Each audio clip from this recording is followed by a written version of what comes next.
இன்னைக்கு நான் உங்கள்கிட்ட ஷேர் பண்ணுற கண்டென்ட் என்னன்னு பார்த்தீங்கன்னா, இந்த தியானம் பண்ணுறோம், பயிற்சி பண்ணுறோம், நிறைய வாசி யோகம் பண்ணுறோம்.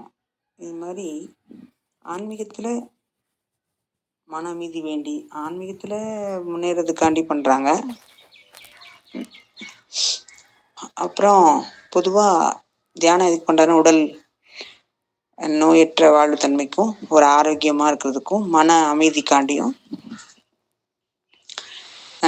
அப்படிதான் நம்ம தியானம் பண்ணுறோம். அப்படி தான் பண்ண சொல்லி இங்கே மக்கள்கிட்ட பரப்பப்பட்டுக்கிட்டு இருக்குது.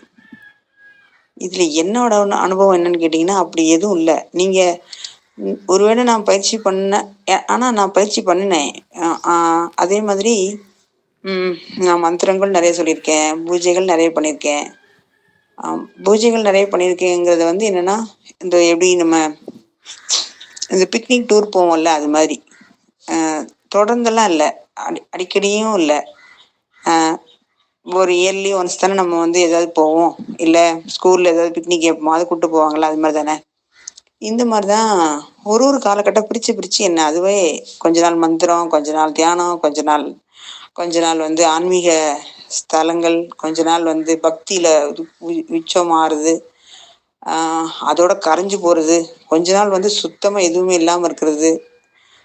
சில டைமில் வந்து வருஷக்கணக்காக 2 வருஷம் 1 வருஷம் நான்வெஜ் சாப்பிடாமல் இருக்கிறது, திடீர்னு சாப்பிட்றது, அப்போ லேசாக குற்றம் வர்றது, அப்புறம் வந்து இதையும் கடந்து போகணும்னு ஒரு தன்மைக்கு போகிறது. இப்படிலாம் வாழ்க்கையில் எனக்கு கடந்து போயிட்டு இருந்துச்சு.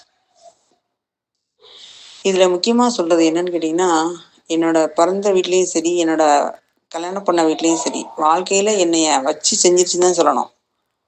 கரும்பு சக்கையெல்லாம் பிழிஞ்சா எப்படி நம்ம சக்கை ஆகும், அது மாதிரி தான். உனக்கு உயிர் மட்டும் தான் இருக்குது, இந்த உடலை வந்து அது எப்படி சொல்கிறது, சாரி மாற்றி சொல்கிறேன்னு நினைக்கிறேன். நான் இருந்தேன், ஆனால் நான் எந்த நிலைமையில் இருந்தேன்னு என்னாலே இது பண்ண முடியல. வலிக்குதா, என்ன துன்பம், எனக்கு என்ன வேணும், எனக்கு யார் துன்பம் தர்றாங்க, அதை எப்படி சரி பண்ணணும், இந்த எந்த பிரச்சனையும் இல்லாமல் என்ன நடக்குது, என்ன மாதிரி வாழ்கிறோன்னு தெரியாமையே நான் சுற்றிக்கிட்டு இருந்தேன். ஏன்னா என்ன துன்பம் கொடுத்தாலும் நான் ஏற்றுப்பேன், என்ன செஞ்சாலும் மற்றவங்களுக்காண்டி இருக்குன்னு நினைப்பேன். அவங்க அப்படி தவறு செஞ்சாலும் உணர்ந்த பட்சத்தில் அவங்க எங்கிட்ட கேட்கும் போதெல்லாம் ஓகே சாரி பரவாயில்ல, இந்த மாதிரி செஞ்சுட்டு வரேன், ஓகேன்னு மன்னிச்சிடுவேன். இந்த மாதிரி விட்டு கொடுத்து போகும்போது என்னன்னு கேட்டிங்கன்னா, என்னையே நான் கேட்ட கேள்வி என்னென்னா, இதுக்கு மேலே என்னை எவ்வளோ தான் கொடுமைப்படுத்த போகிறான்னு என் ஆன்மா கேட்டுச்சு. இதுக்கு மேலேயும் நீ எவ்வளோ தான் தாங்கி உன்னை ப்ரூவ் பண்ண போகிற, உனக்கு இதனால உனக்கு என்ன கிடைக்குது அப்படின்னு. அப்போ பக்தியில் உச்சத்தில் இருக்கும்போது அதுக்குள்ளே நான் கரைஞ்சு போயிட்டேன். இந்த ஆறுதல் கிடச்சிச்சு. அப்புறம் நான் ஒரு வேலை வேணும்னு படிக்க ஆரம்பிக்கும் போது அதுக்குள்ளே கரைஞ்சு போயிட்டேன். ஸோ எனக்கு இது மறைஞ்சு போச்சு. இப்படி நான் எனக்குள்ளே ஏதாவது ஒன்றை போட்டு முகமுடியை போட்டு என்னையே நான் வந்து ஏமாற்றிட்டு எனக்கு இருக்க துன்பத்தெல்லாம் அதில் போட்டு மறைச்சிருவேன். சேம் டைம் அப்புறம் வந்து என்னென்னா, பயங்கரமாக வெளியே சிரிக்கிறது, என்னை சுற்றி கலன்னு இருக்க மாதிரி வச்சுக்கிறது, உள்ளுக்குள்ளே இருக்க துன்பத்தை வெளியில் துளி அளவும் காட்ட முடியாத அளவுக்கு பர்ஃபெக்டாக வந்து மேனேஜ் பண்ணுறது. தனியாக இருக்கும்போது இப்படி தான் இருக்குங்கிறதே நானே அக்செப்ட் பண்ணிக்கிறது. நான் என்னைக்கு என் துன்பத்தை நானே ஏற்றுக்கிட்டு துன்பத்தை வந்து இது இது இது இயல்பு தான் அப்படின்னு தன்மையை வந்தனோ, அப்போ வந்து என்னென்னா, நான் என் மேலே வந்து பாரத்தை சுமத்திக்கிட்டே போயிட்டேன். ஒரு நாள் என்னால் சுத்தமாக நடக்கவும் முடியல, அந்த பாரத்தை அதுக்கடுத்து வைக்கவும் முடியாத சுச்சுவேஷனில் தான் நான் எவ்வளோ சேர்த்துருக்கேன், எவ்வளோ வலிக்குதுன்னு எனக்கு புரிஞ்சிச்சு. இதுதான் எனக்கு ஞானத்தின் பாதையையும் காட்டுச்சு. நான் வலியோடையும், எனக்கு இங்கே அவமானம்னு இல்லை, எல்லாரும் வறுமை கிடையாது இங்கே. எனக்கு என் லைஃப்பில் என்ன நடந்துச்சுன்னு கேட்டிங்கன்னா, என்னை பயன்படுத்துகிறாங்க, என்னை வந்து பயன்படுத்தினாங்க, எனக்கு அங்கீகாரம் கொடுக்கல, என்னை பாராட்டலை, என்னை வந்து ஒரு பொருட்டாவே அவங்க கொண்டு வந்துடக்கூடாது, ஒரு முதன்மைப்படுத்திடக்கூடாது அப்படி இதில் இருந்தாங்க. அது என் தாய் தந்தையாக இருக்கட்டும், என் கணவனாக இருக்கட்டும். ஆனால் 2 பேரும் என்கிட்ட ரொம்ப பாசமாக இருக்காங்க, எனக்காண்டி எல்லாம் செய்கிறாங்க. ஆனால் 2 பேர் தான் எனக்கு எதிரியாக இருக்காங்க, 2 பேர் தான் எனக்கு முதுகில் குத்துறாங்க. முடிஞ்ச நெஞ்சிலே குத்துறாங்க. ஆனா அதை விட திரும்ப திரும்ப குத்துறாங்க. இதை நீங்க எப்படி எடுத்துப்பீங்க? அன்புன்னு எடுத்துப்பீங்களா? இல்ல நம்மளை போட்டு ஆஹ், ஒரு விதமான தன்மைக்கு கொண்டு வராங்கன்னு நினைக்கிறதா? என்னால கண்டே பிடிக்க முடியாத அளவுக்கு என் வாழ்க்கையில் நடந்துச்சு. இதை ரெண்டையும் புரிஞ்சு நான் இப்படிதான் வாழ்றேன், இப்படிதான் வாழ்ந்துட்டு இருக்கேன் அப்படிங்கிற தன்மை வர்றதுக்கு என்னோட ஆன்மா வந்து அந்த மலர்ந்த போது இவங்க என்னை ப்ரெடிக்ட் பண்றாங்கிறது சேர்ந்து மலர்ந்துருச்சு. என்னை எப்படிலாம் வந்து பயன்படுத்துறாங்க, என்னை வந்து மட்டம் தட்டுறாங்க, என்னை அவமானப்படுத்துறாங்க, என்னை ஒதுக்குறாங்க, என்னை அலட்சியப்படுத்துறாங்க அப்படின்னு புரிஞ்சிருச்சு. அதே நேரத்துல எனக்கு எனக்கு இதுக்கு முன்னாடி என்னை பாராட்டினாங்க, என் மேல அன்பு வச்சிருந்தாங்க, எனக்காண்டி எல்லாமே செஞ்சாங்க, என்னத்தான் வந்து ஆஹ் ஆஹ் பெருசுன்னு சொல்லி கொண்டாடினாங்க. இதெல்லாம் எதுக்கு அப்படின்னு புரிஞ்சிருச்சு.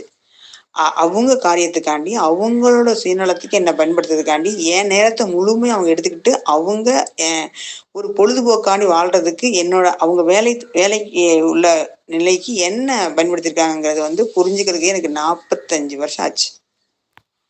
ரைட் நவ் நான் இப்ப என்ன நினைக்கிறேன்னா, அப்பாடி! இப்போ என்னன்னா, என்னால புரிஞ்சுக்க முடியுது வாழ்க்கையில இவ்வளவு துன்பப்பட்டோன்னு. ஆனா, அதுலருந்து பிச்சை எடுக்க முடியல. ஆனா, பிச்சை எடுக்கும்போது வலிக்கும்ல. முந்தி வலிக்கும்னு நினைச்சு பயந்துட்டே இருந்தேன். இப்ப வலிச்சாலும் பரவாயில்ல, புடுங்கு, பிச்சிரு அப்படின்னு சொல்லி நான் பிச்சுட்டேன். பிச்சுட்டு இருக்கும்போது நான் அப்படி திரும்பி யாருமே இல்லாத சுத்தி பார்க்கும்போது, அப்பதான் இறைவன் என்னை அப்படி வாரி அணைச்சுக்கிட்டான். அந்த பிரபஞ்சம் என்னை கட்டி அணைச்சுக்கிச்சு. அது எனக்கு கொடுத்துச்சு அன்பு, ஆனந்தத்தையும், அறிவையும், ஞானத்தையும். அப்போ நான் எல்லையில்லாத மகிழ்ச்சியும், ஆனந்தத்தையும் உணர்ந்தேன். அப்பதான் அதுக்கு முன்னாடி எனக்கு இந்த இந்த நிகழ்வு, இந்த துன்பம், இந்த பேசுறதுக்கு முன்னாடி ஒரு 10 இயர்ஸா வந்து என்னை எல்லாரும் சொல்லுவாங்க, பேசுங்க, நீங்க பேசுங்க, யூடியூப் ஆரம்பிங்க, பேசுங்க. அதுக்கப்புறம் வந்து நிறைய சித்தர்கள் பத்தி பேசுங்க.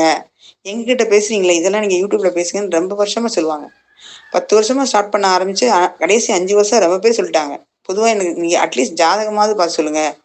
ஒருத்தங்களுக்கு உங்களுக்கு வந்து தீர்வு சொல்றதுக்குரிய கடவுள் தன்மை கொடுத்துருக்காரு. அதனால தீர்வு சொல்லுங்க. நான் எவ்வளவு பெரிய மனிதனுக்கும் தீர்வு சொல்லுவேன். அது அது வந்து எனக்கே தெரியும். ஆனா அது இறைவனோட ஆர்டர் வரணும். இறைவன்கிட்ட இருந்து எனக்கு வந்து அனுமதி வரணும்னு தான் நான் ரொம்ப நாள் காத்துட்டு இருந்தேன். அதே மாதிரி எனக்கு ஒரு நாள் கனவு வந்துச்சு. என்னோட வாய் பகுதியிலேருந்து ஒரு ஒரு சின்ன ஒரு நத்தை மாதிரி ஒன்று உள்ள போச்சு. உள்ள போயிட்டு அப்படியே வந்து வெளியே வரும்போது ஒரு தேளை இழுத்துட்டு வந்துச்சு. ஒரு ஒரு பெரிய தேளை, கருப்பு தேளை இழுத்துட்டு வந்துச்சு. அந்த உள்ள போன சிறு பூச்சி வந்து அப்படியே தேனியா பறந்து போயிடுச்சு. அந்த தேனி பறந்து போகும்போது நான் அப்படி திரும்பி அதுகிட்ட கேட்டேன், என்ன ஏதாவது மேஜிக் பண்ணீங்களா? அதாவது தேன் மாதிரி நான் கொட்டுற என்னோட பேச்ச, என்னோட சவுண்டை வந்து இந்த தேனி மாதிரி இனிமையாக்கிட்டீங்களா அப்படின்னு கேட்கும்போது, அந்த அந்த பூச்சி இருக்குல்ல, தேனியை மாறிச்சுல, அது எக்ஸாக்ட்லின்னு சொல்லிட்டு போச்சு. அதுக்கப்புறம் தான் நான் யூடியூப் போட ஆரம்பிச்சேன். உண்மையே பாருங்களேன், என் வியூவர்ஸ் பாருங்க. நான் யாருன்னு உங்களுக்கு தெரியாது, நான் என்ன பேசுறேன், நான் என்ன என் பேக்ரவுண்ட் எதுவுமே தெரியாது. அதுக்கப்புறம் எந்த கண்டென்ட் பேசணும்னு எனக்கு தெரியாது. ஆனா இதை கேட்குறீங்க, இதை நான் பேசுறேன். 20 சப்ஸ்கிரைப் தான் இருப்பாங்க. ஆனா நான் 100 வீடியோ போட்டிருக்கேன். ஒருத்தவங்கலாம் 4 வீடியோ தான் போட்டிருக்காங்க. அவங்களுக்கெல்லாம் 300 400 சப்ஸ்கிரைபர் இருக்காங்க. ஸோ வந்து இது வந்து என்னோட இதுல இருக்கல, இறைவன் அருளால தான் நடக்குது. அதனாலதான் என்னால வந்து அகங்காரம் இல்லாம பேச முடியுது. ரெண்டாவது என்னன்னு கேட்டீங்கன்னா, எனக்கு வந்து என்ன ஆசைன்னா, பார்த்தோன்னே உங்களுக்கு துன்பம் தீர்ந்துடணும். என் கண்ணு பார்வையை பார்த்தோன்னே உங்க துன்பம்லாம் கரைஞ்சு போயிடணும். உங்களுக்கு கடன் பிரச்சனை தீர்ந்துடணும். உங்களுக்கு 25 லட்சம் ரூபாய் வரணுமா, டைன்னு எடுத்து அப்படி கொடுத்துடணும் அப்படிங்கிற பேராசையெல்லாம் எனக்கு இருந்துச்சு ஒரு காலகட்டத்துல. நோயெல்லாம் தீர்ந்துடணும், உங்க மனசெல்லாம் அப்படியே ஆனந்தமாயிடணும். ஒவ்வொரு செல்லும் வந்து நான் பெற்ற இன்பம் பெருக, இந்த துன்பத்துல இருந்து நீங்க விலகிடுங்க, அதை பத்தி யோசிக்காதீங்க அப்படின்னு எனக்கு வந்து எவ்வளவு பெரிய மனிதனுக்கும் நான் ஆறுதல் சொல்வேன். அதனால என்னன்னு கேட்டீங்கன்னா, எனக்கு இந்த பைபிள்ல எல்லாம் ஒரு விஷயம் இருக்குல்ல, திராட்சை ரசம் கொடுப்பாங்கல்ல, ஒருத்தங்க துன்பமா இருந்தாங்கன்னு. நான் திராட்சை ரசம் அப்படின்னு எனக்கு ரொம்ப ஒரு ஒரு ஒரு ஹாப்பியாவும் இருக்கும். சேம் டைம்ல இந்த இந்த துன்பத்துக்கெல்லாம் கொடுத்தவங்களுக்கு ஒரு நன்றியும் சொல்றேன். இந்த இந்த இந்த நேரத்துல நான் எப்பவுமே சொல்லுவேன். அது இன்க்ளூடிங் எங்க அப்பா அம்மாக்கும், என் ஹஸ்பண்டுக்கும், என் குழந்தைக்கும், எனக்கு சுத்தி இருக்க ஃப்ரெண்ட்ஸ் எல்லாத்துக்கும், இந்த சொசைட்டிக்கும். இவ்வளவு தூரம் வந்ததுக்கு அவங்க துன்பமும் காரணம், அவங்க வந்து இன்பமும் காரணம். இப்ப சமமா எடுக்கும்போது தான் எனக்கு நான் வாழ்வில நான் பெரும் பேறு பெற்றதா உணர்றேன், ஆனந்தமா உணர்றேன். இந்த 2 நாள் வீடியோவே போட முடியல. ஏன்னு கேட்டீங்கன்னா, நான் ஒரு ஒரு ஒரு விதமான மயக்கத்திலையும், ஒரு ஒரு உச்சநிலை, ஒரு அன்பிலே இருந்த மாதிரி இருந்துச்சு. என்னால பேசவே முடியல. இப்பதான் வந்து இந்த வீடியோ போட்டுட்டு சரி இதை பேசலாம், இதை சொல்லிடலாம் அப்படின்ட்டு நான் சொல்றேன்.